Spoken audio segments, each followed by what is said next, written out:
Hey CWC scholars. So I'm going to walk you through how to create something using this program here. So first thing you're going to do is you're going to log into the computer. The library or the office will be able to log you in. Once you're in, you're going to go down here to Epic. It says Epic right here. Just click on that. And at this point, you won't really need the headset or anything like that. It's going to sort of automatically boot up, but it really shouldn't matter. And then you will also have a second screen off to your right that's going to be playing, but don't worry about that either at the moment. So you're going to go to this one, CWC Museum Template.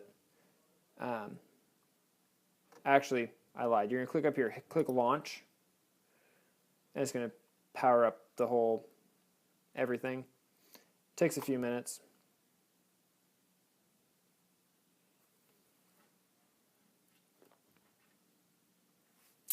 All right, perfect. And then you're going to go to CWC Museum Template. Double click on it.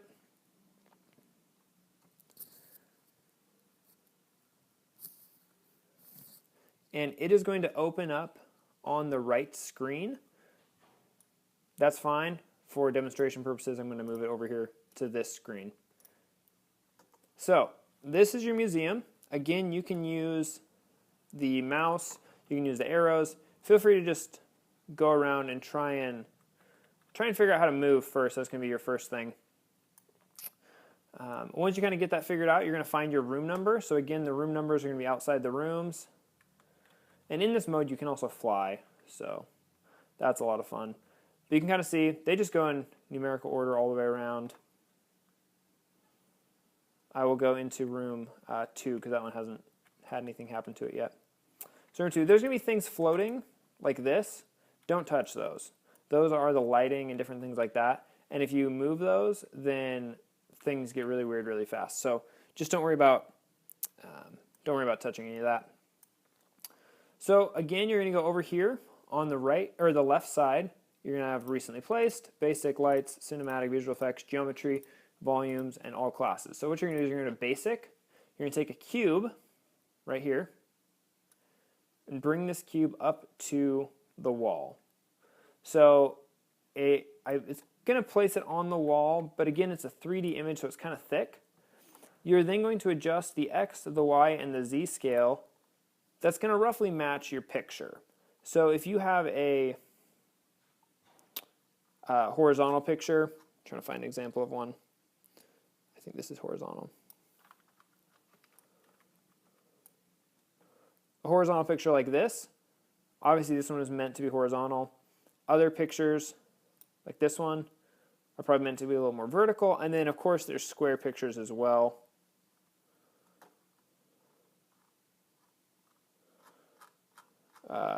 This looks square. There's square pictures as well. So you just need to figure out what type of picture you're going to be doing, what size, and what dimensions. So for this demonstration, I will do a horizontal picture. Once it comes up, you just adjust the scale here. So it's an X, a Y, and a Z. And those are the 3 dimensions. So you just kind of guess. Just enter something and see what happens. Okay, so that one made it super wide. That one made it tall. So this X right here must be the width. So if you go over here, you can see this is not wide at all. If you do 5 here, it's going to make it super wide. So pictures usually want 0.1 or so width, and then the other dimensions can kind of just be whatever's going to make the picture look right. So let's do 3.5 for the X, or for the Y, and then for the Z, we'll do 2.2. So once you have a picture about the correct size, you can use these arrows right here to move it. So there's this red one here, it goes this way. There's the green one, it goes left and right. And then there's this vertical one as well, it goes up and down. So you're going to put your picture like that. You're going to repeat this for as many images as you have. If you have to adjust the frame, you'll do it the exact same way that you did this other one, where you're just adjusting the X, the Y, and the Z scale. So just kind of play around with that however you want. Once you have a PDF, you can kind of throw it on here just like you would a picture. So that is going to be your description of these pictures and why you put them in your museum. If that doesn't work, again, just put a cube on the wall, make it the correct dimensions, and you can put your description on here as well. So feel free to do whatever you want in any of those. As far as lighting, hopefully there shouldn't be too many issues. If you do need lighting, go ahead and go to lights. You can do a point light, which is kind of just shines everywhere like a plain bulb, or a spotlight. If you're going to do a spotlight, you want to maybe put it on the picture.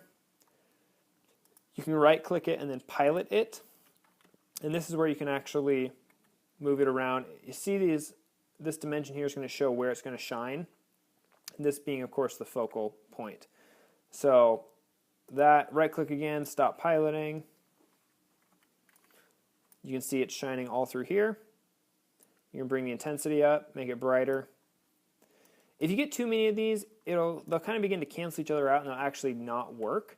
So use them sparingly and carefully. But if you move them far enough apart, you should be able to make it work. So that is how you create a room. So you're going to do this over and over for every single image that you have and all of the Word documents that you're going to have in these frames here. And if you have any other questions, feel free to let me know. Inside, on the computer actually, so let's say this is group 2, what you're going to do is you're going to go to the desktop.